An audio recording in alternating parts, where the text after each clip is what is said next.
Man, all Fat Joe was New York. All I really knew was Four Corners. You know, my projects, all I knew was Four Corners, and I was just trying to tell a story about how I grew up, where I'm from, you know, what it's like where I'm from. And that's why we keep fighting to this day, because this is really, the Bronx invented this culture. Now, let me put it in perspective. Just look at the United States, even though hip hop is global right now. You drop this interview right now, somebody's watching it in Tokyo. The Taliban is watching this shit. It's real shit, for fact. You know how big this country is? And to be born in the little place that created it, and then created it out of nothing. It was rubble. You seen the Rubble Kings out there. This shit was looking like decimate. It looked like we got blown up, right? We had no parks. We would flip on pissy mattresses. You know, we had nothing. It looked like a burial zone. And to come up and make like a natural resource that you and me, 20-some years, we could feed our family off this hip hop art form that came from nothing. You know, so I take huge pride in knowing I come from there. And I never lie to myself, because I know where it came from, and I know who the pioneers are and what they did for us to be in this place. So, you know, I always got to salute these guys.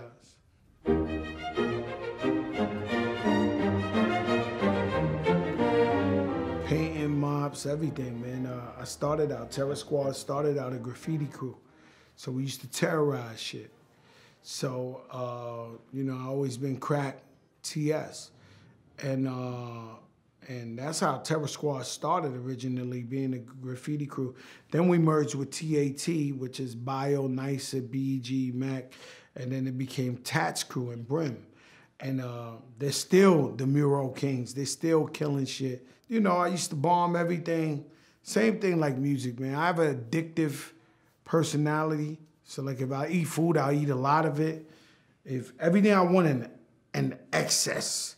So when I was bombing and trying to get up and be famous, I was violating so hard, man. One night I went on a courthouse in 161 and did like maybe 20 crack throw-ups on the criminal courthouse. Like, I mean, it was to that level that I was bombing, like trying to just I don't know what, it was like a kamikaze.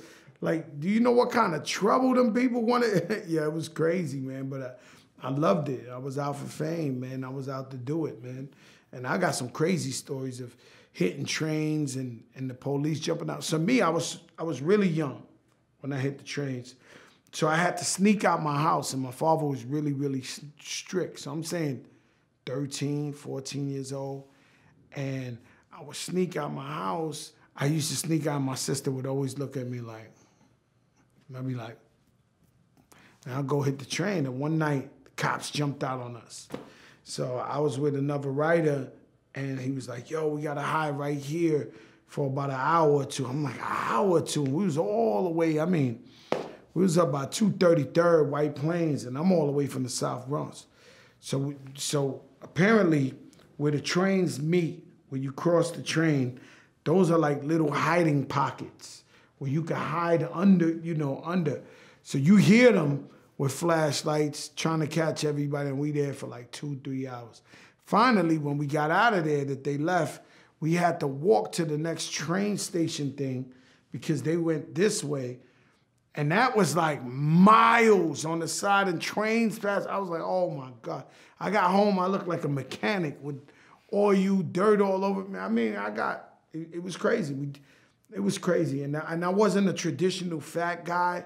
So when we did rooftops, I would really climb on the rooftop and try to kill myself. Like, you know, nah, it's crazy, bro. It was crazy. I was in it, you know, because I know they got a good lawsuit for me coming if I touch one of them trains or something like that. So, but I've thought about it, yes. 1,000,000% I've thought about going in the trains and doing a crack whole car, fuck you, you know, but it'll be like Fat Joe on the newspaper, sued to death.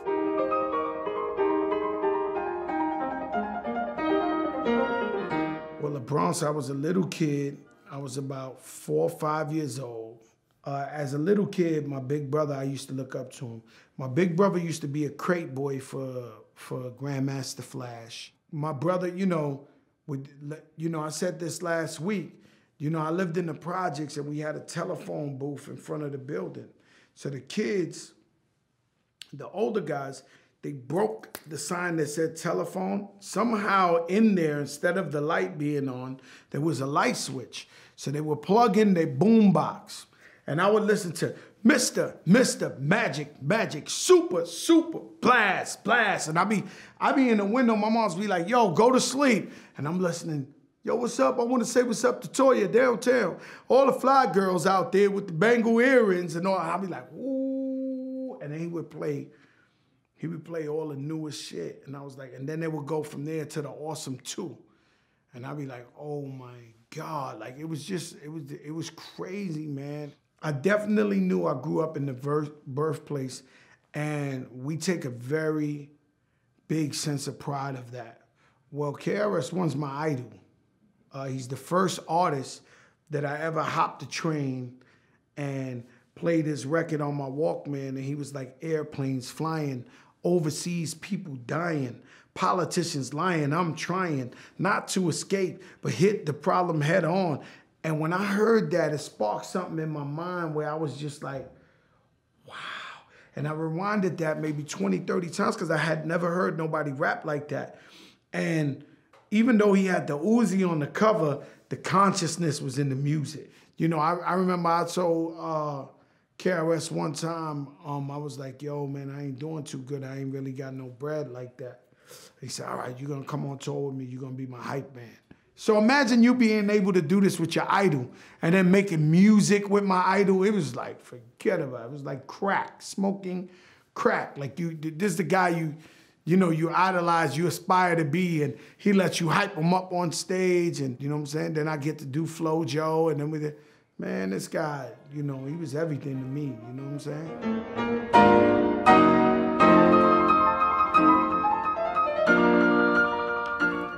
I met her the first time through Pun. Pun was like, yo, I have an artist. And I was like, word, you have an artist? He was like, yeah, we're going to bring her to the studio, Sony studio. So when I seen her, she was skinny. She had this white leather vest on. And then he played a beat. And she rapped for like 15 minutes straight. Straight. Not 12 bars, not 32 bars. 15 minutes. And she was so phenomenal, but if you let her tell it, she said I was looking at her like Fat Joe, and she was like, oh my gosh, she better keep going, because she was like, this guy don't like me. And he's the Don, so we need his blessing. And at the end, he was like, yo, Joe, what you think, twin? And I was like, man, he was like, don't worry, she's our artist. She's your artist too. And I was like, man, she's phenomenal, bro. She's incredible. I can't wait to make music for her. And she was just a raw talent. And I knew no girl was bringing it like her. So how did I feel?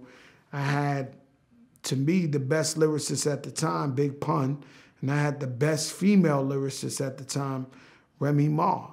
Unfortunately, Pun died way prematurely, but it was crazy. So she went to jail for the gun going off. So they put her, when you go to jail for violence, they put you with the violent people. So she was in jail with murderers. Literally murderers. And she had to do that time, them 7 years, 7 winters and 6 summers. That's the name of her new album. And I can imagine, she went to jail for Remy Ma. Tough girl, bust a gun. Had to fight all these murderer girls. Had to do whatever the case may be. It was... I can't even imagine how it was for her.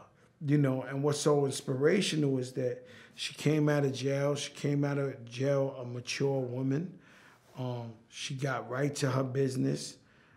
She has a beautiful relationship, a beautiful husband. To take all that time off and come back and make #1 songs and anthems and TV shows, and I can't think of a better, a more positive role model than a Remy Ma, to be honest with you. Of course, we know they got into this beef shit, but I guess it's hip hop.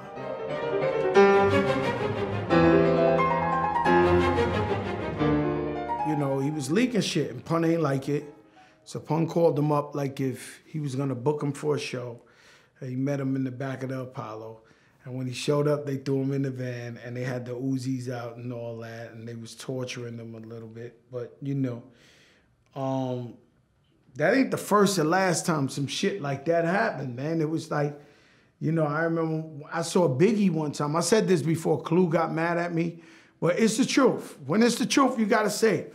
So one night I was in a club, I forgot what club, I think it was Club USA, if there was ever a club called Club USA in Manhattan. And I seen Biggie, and Biggie had the vest on. He pulled out the gun, little Dillinger 22. It's like, yo, you seen Clue? I was like, nah, I ain't seen. And I was cool with Clue. We used to sell Clue's tapes in the store. I was like, nah, I ain't seen him. He said, yeah, you see him, you let me know, crack. And he kept moving. I was like, damn, like you know, these DJs, boy, you know, they go through it. Yeah, I mean, I could tell you a Tupac story. And, you know, back in the days, they used to bootleg the cassettes. And we had a big problem with it in New York. And, you know, 125th, they used to have all these Africans out there. And it was like a surge of Africans, right? And they was doing all the bootlegging. So I remember one day I went to 125th to go get some clothes from like Dapper Dan or something, and I look across the street and Tupac's fighting a bunch of Africans, pulling the boxes of the bootlegs, and he's in the middle of the street. One guy tried to swing a sword at him, and he took it off. Nah, it's incredible, man. I was like, yo, this dude Tupac, every time I see him, he's in beef, man. Every time he's beating up the bootlegs. I mean, we had our share at that too, where we thought we could stop it, but it was bigger than us, you know, riding around in the van just taking bootleg CDs.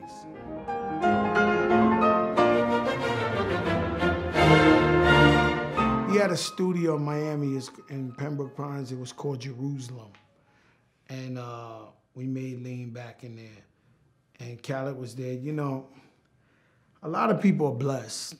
And, you know, a lot of people are blessed. You know, Teddy Riley, he had Timberland before he was Timberland. Timberland and Missy was the guys in the studio.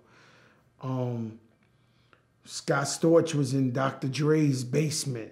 You know, some of the greatest guys ever, you know, so I had Khaled, and I had Cool and Dre, I had Remy Ma, I had Street Runner. These is all giants in the game. But I had them when they were young and nobody knew them, and all of us together collectively, you know, creative-wise, man, we was doing some shit. And when I did the Lean Back remix, I would have never went after Eminem. And I was cool with Eminem, but I thought it was impossible. You know what I'm saying? And it was Khaled who was like, get the white boy, get the white boy. I was like, yo, he was like, you fucking know him, you know him. I was like, yo, motherfucking Eminem. Like, he don't fucking rock with nobody. This motherfucker threw the DJ Khaled battery in my back so much that I walked up in fucking Paul Rosenberg's office like, yo, I'm doing a Lean Back remix. No, it's a long shot, but could you tell M I'm looking for him? And we pulled it off. If it wasn't for Khaled being the Khaled that we all know right now, I would have never even tried to get Eminem on that because I thought it would be impossible. And so that just lets you know with the shit he be pulling off now, you know, he's relentless, you know, but it's amazing. I'm looking for that for survival now. We looked at for survival at all times. The only reason somebody goes into business with me and becomes a partner with me or does anything is because of my music. You know, the initial, hi, how you doing is, yo, Fat Joe, I love you, Mr. Lean Back. All right, let's sit down. Let's talk about these olives coming from fucking Italy. We need it. You know what I mean? So everything revolves. That's why somebody like Jay-Z will still put out an album. It's of course the love of the culture, but it sparks the conversation. Puff Daddy, whoever does business, 50 Cent, whoever does business, they always keep the music is the Hey, how you doing? And then you take it from there. Well, we've been working hard, man. We've been grinding for 20-something years.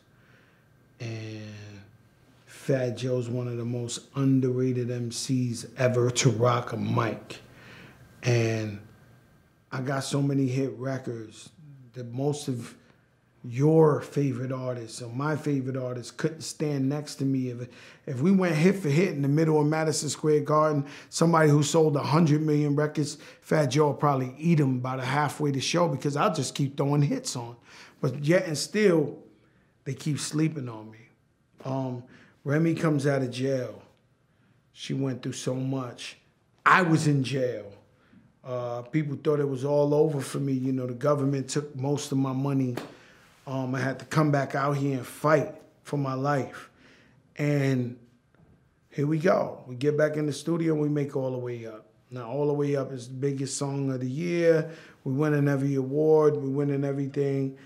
And then you start to realize, hey, all the guys I mentioned as my idols were never able to be this late in their career and put out a double, triple platinum record that fucking has little kids 8, 10 years old talking about they all the way up. And then you start to really look at it and you be like, yo, there's some historical shit happening right now. You know what I'm saying? And that's what it means to me, is just fucking save my life. You know what I mean? And, you know, I don't know how to express it any other way.